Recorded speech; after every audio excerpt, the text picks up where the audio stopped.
Magpiprito tayo ng bangus na isahog ko doon sa inabraw. Mag-inabraw po ako. At namiss ko ang mag-inabraw. Magluto po tayo ng bangus. Luluto pa ako ng dinengdeng na lutong Ilocana, guys. Sitaw lang at saka malunggay at saka kangkong. Yung gulay ko kasi yun lang ang available. So, yan. Yung bangus ko. Isyasyado ko ito bukas. Ayan. Hinati-hati ko yung head at saka yung isang ano. Yung mga buntot, guys, ay andon pinilay ko. Yung in-slice ko tapos bahala na lang kung anong maisipan ko na loto pag wala akong ulam. So, ito yung buo yan. Dinalagyan ko siya ng ano, guys, ng flour para ano. Hindi siya ako talsikan kasi alam nyo naman ang bangus, guys, masyadong maistandalosa pag prito. So, linagyan ko siya ng flour. Ayan.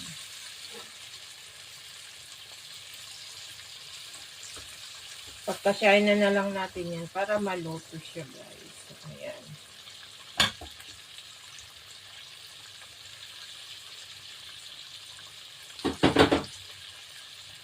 Namimiss ko mag-ulam ng dinengdeng. Ang tagal kong hindi nag-ulam ng dinengdeng. Kasi Ilocana ako. Since meron, ang tagal kasi more than 3 weeks na walang tinda na bangus yung soki ko na uncle. So, nung Sabado, nag-market ako, meron siyang 4 na natitira pa, malalaki. So, 2 kinuha ko, which is, mura yung ano niya, yung paninda niya kasi pagdating sa ano, $5 ang ano.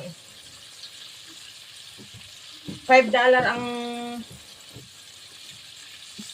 1 kilo.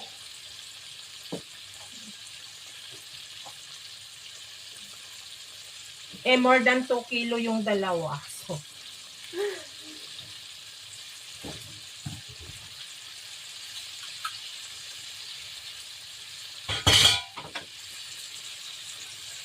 yan, magluluto muna tayo ng lunch bago ako mag-live.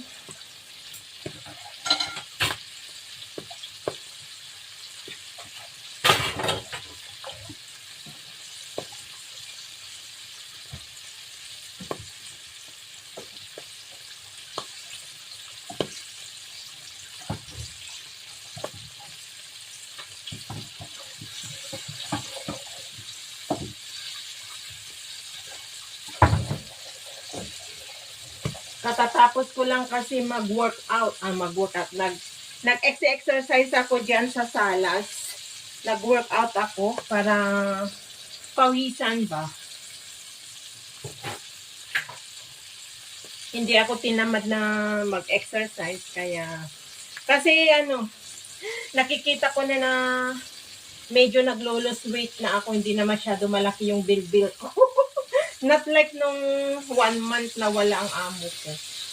Ang laki ng tiyan ko para akong buntis. So, sabi ko naman sa inyo, guys, once na ako yung pag ini-start ko kasi ang nag-control ng pagkain ko ay mabilis lang ako mga yayat na yung hindi naman payat na payat yung mag-lose weight ba. So, lalo na sana kung continue ako na maglakad, mag-jogging. Kaya lang, maulan kasi dito, laging umuulan pag umaga, kaya hindi ako makapunta. So, dito ako sa bahay nagpapapawis.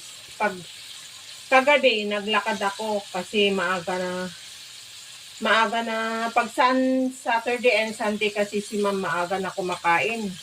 Mga 6 o'clock kumakain na yan. So, saglit lang naman na kumakain. After that, pagkatapos ko i-clear ang kitchen, bababa na ako na maglakad ng 1 hour or more than 1 hour. Yun yung ano ko pag hindi maulan.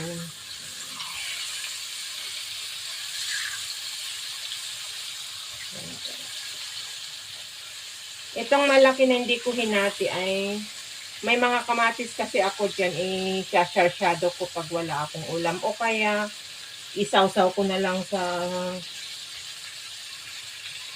lemon at saka soy sauce pag wala akong makain.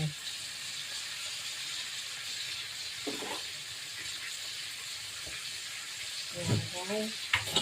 Diyan lang kayo at i-prepare ko lang itong aking lulutuin.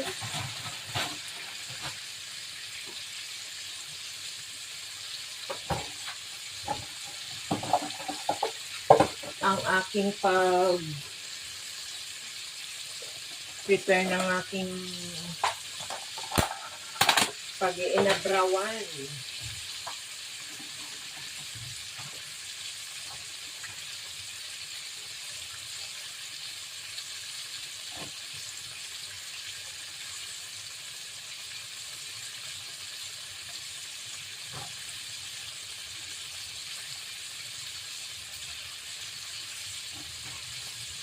So, kung ano yung available na gulay ko na nandito, yun na lang ang i-abraw ko.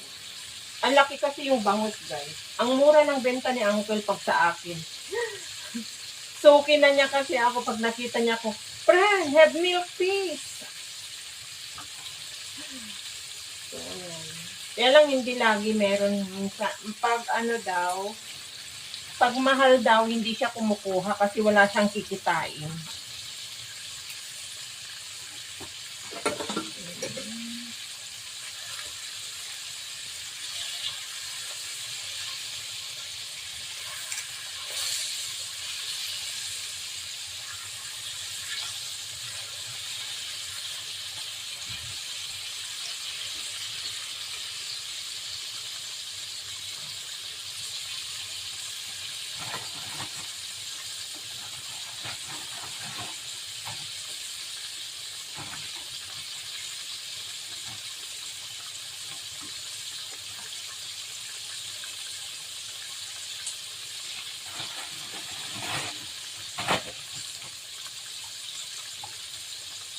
Wag alatan para hindi maalat na papakin kasi konti lang ang kanin na kakainin ko. More on veggies ako, yan please, papapakin ko. Then, mamayang gabi kakain lang ako ng vegetable salad, hindi po ako kakain ng rice. Mag-vegetable salad lang ako. Ang bruha ko lang ang ilulutuan ko ng rice.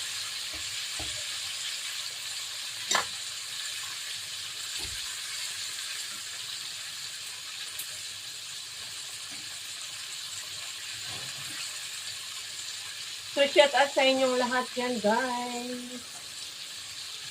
Ngayon ay Filipino food na naman po tayo.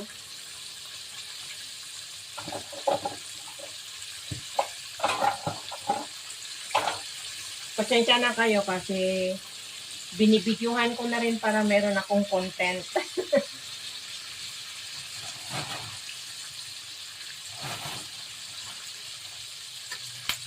Kasi malayo pa ang labas namin ni Sis Lydia para makapag-video ako. So, sa 19 pa ang labas namin, July 19, kasi minug niya. Kala ko 12 kami lalabas. Wala daw ang amo niya, walang mag-alaga sa alaga niya. So, 19, July 19 pa kami magkikita. Ang sarap ng bangus na ano ko na. Natatakam ako. Yummy. Kinainan ko na yung isa.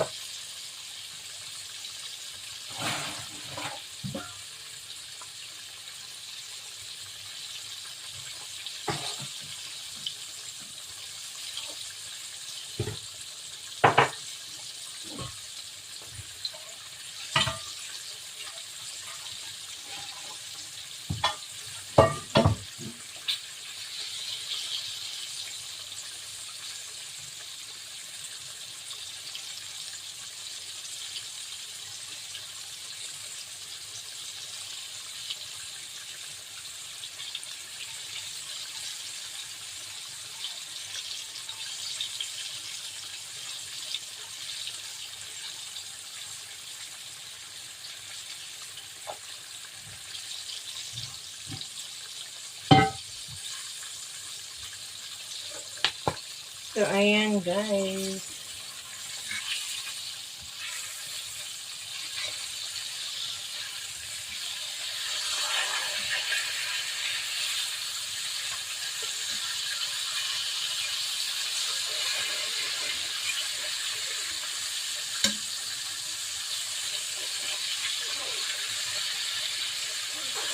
Ang laki yung ano, yung isa.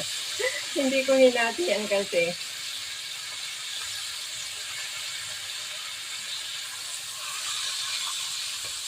So, ayan, ano, ahuinin ko na guys. Ano yan. Ay. Lalagay din naman natin doon sa pagdinengdingan natin. Maluluto rin yan. Pero ito.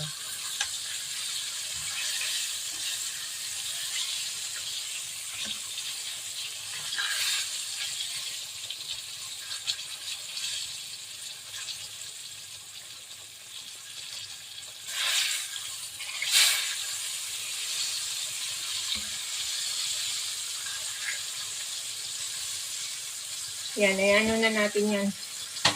Yan natin na maano dyan.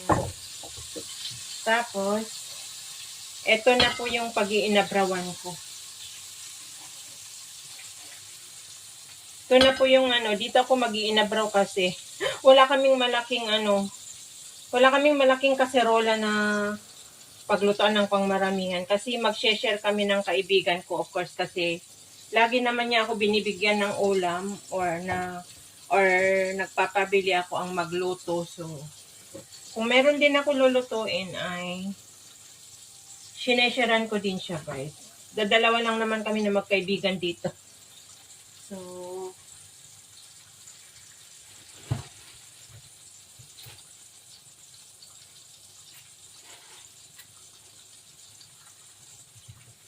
maggayat po tayo ng ano. Ang ilalagay ko lang na ano niya yan guys is ano, luya at saka sibuyas.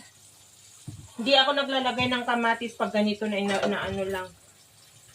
Ayaw ko lalagyan ng kamatis. Ayaw ko kasi medyo maasim. Maasim ang mga kamatis dito. So, yung talagang luto namin na taga-abra yung lulutuin ko na. Pag ganito lang, malunggay. Kasi meron akong leftover na kangkong. Hindi ko linuto lahat kagabi yung dinagyan ko ng sambal chili na dinner namin ni ma'am. Nag-iwan ako. So, isasama ko na rin para pang maramihan.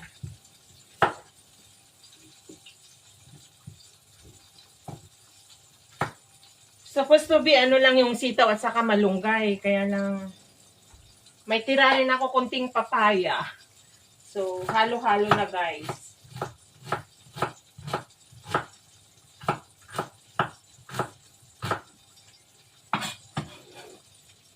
Lagay natin dito, tapos pakuluan natin. Ganyan ako magluto guys.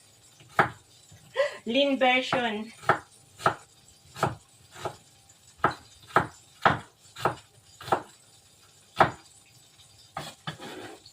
Ito lang naman ay sa mga ang alam ko yung mga Tagalog hindi yata nag-uulam ng dinengdeng. Parang mga Ilocano lang yata nag-uulam. Pero yung mga naging friend ko dito na mga Tagalog din na nagugustuhan naman nila yung pag nag-iinabraw ako. Pagkos lagi nga nila nagre-request na nagluluto ako pag nagkakainan kami sa swimming pool.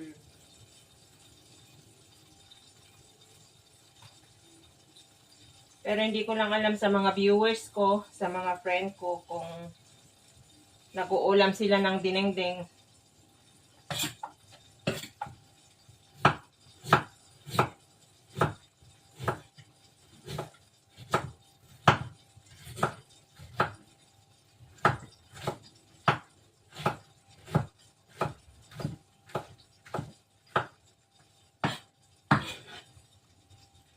So, yan lang guys. O, luya na. Tapos, lalagyan natin yung sabaw ng bagoong na isda. Which is, meron ako para matawag na dinengdeng. Ayan. Tapos, kung hindi tama yung lasa niya mamaya, ay dagdagan natin ng konting salt. Tama na yung ano. Tapos ilalagay ko yung konting nor cubes. Ayan. Di ako naglalagay ng marami, konti lang.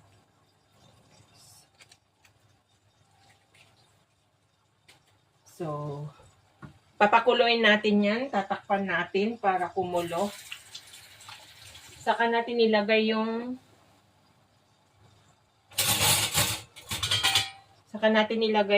yung papaya at saka sitaw at saka yung bangos. Tapos pag naluto na ngayon ay saka natin ilagay yung kangkong at saka malunggay. Ganun lang kadali guys ang magluto ng inabraw.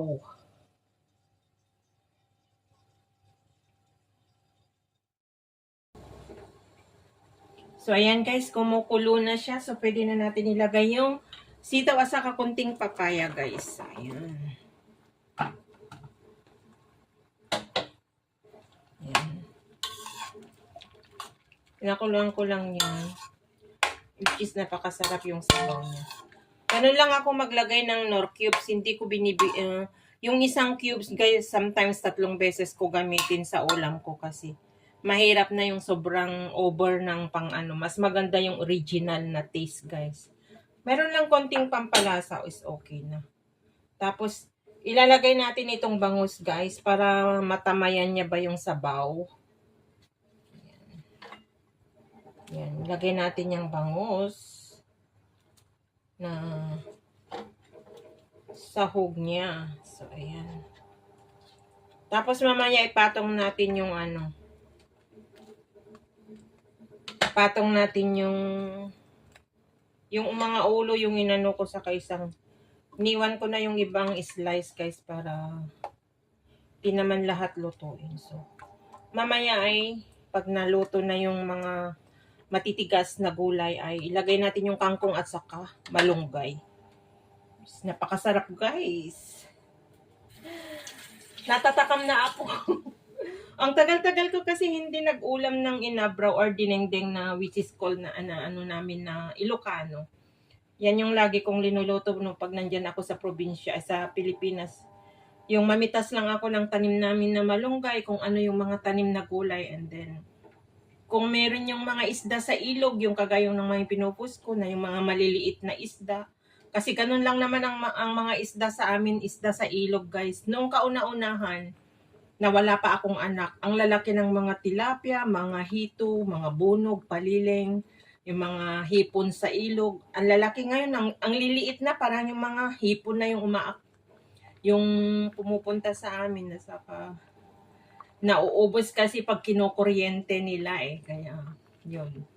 Pero at least meron pa rin biyaya na ibinibigay na mahuli pag ganun nga summer. Pag tag-ulan, wala kaming walang mahuli na isda kasi hindi malinaw ang tubig at saka malaki ang ilog pag tag-ulan. Kaya mga gulay naman ang inaano pag yung tag-ulan, kung may mga tanim na gulay sa tabi-tabi ng bahay. Yan po.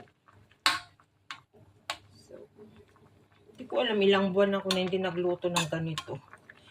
Bigla na lang ako nag-grave ba ng dinengding.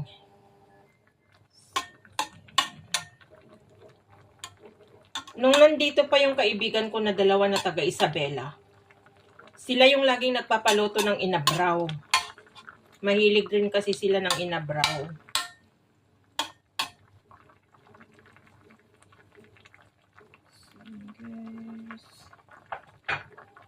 Takpan muna natin guys. See you later. So yan guys, ilalagay ko na yung kangkong. Saka yung malunggay. Ito po sa kabila yung malunggay. Oh, ang dami. $2 na malunggay.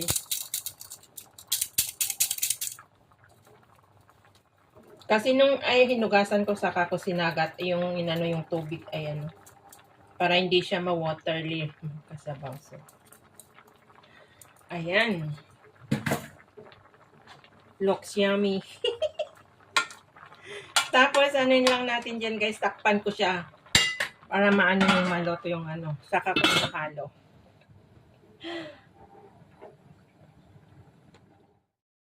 So, ayan na guys. So, ayan. Tignan nyo, nag-ano na siya.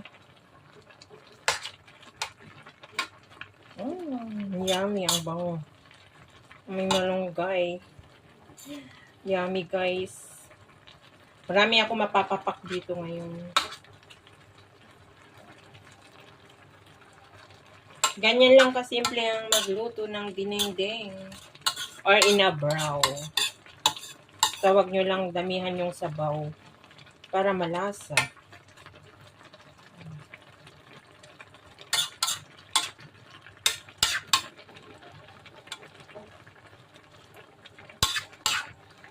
Yummy.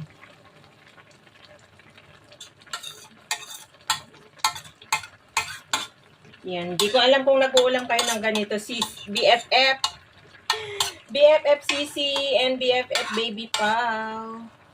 Di ko alam kung nag-uulam kayo ng ganito guys. So,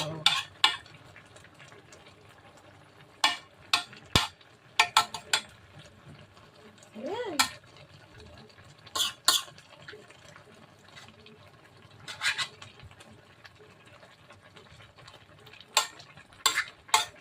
Tama na yung ano, tinigman ko na kanina. Never ako nagdagdag ng salt kasi tama lang yung linagay ko na sabaw ng bagoong guys. So, ayan, papatayin ko na siya kasi overcook na siya.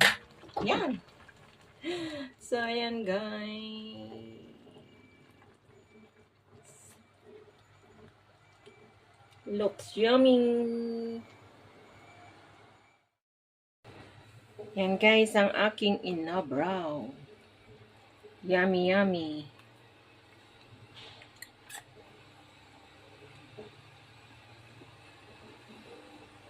O, diba?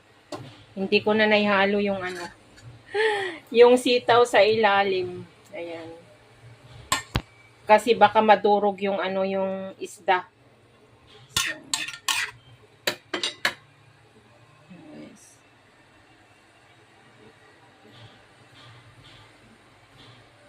Kainan na guys.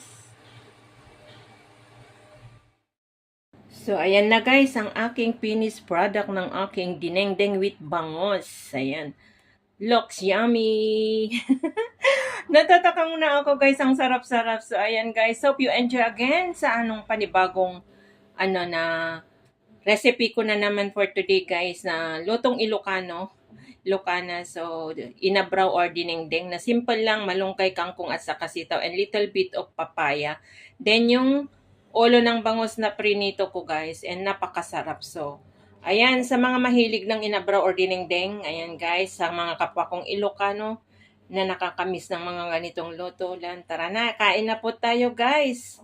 Maraming salamat sa mga nakaabot na naman ng dulo ng aking simple raw vlog na naman guys. Ingat and God bless po sa atin lahat. Have a great day everyone. I love you all. Bye. Kainan na.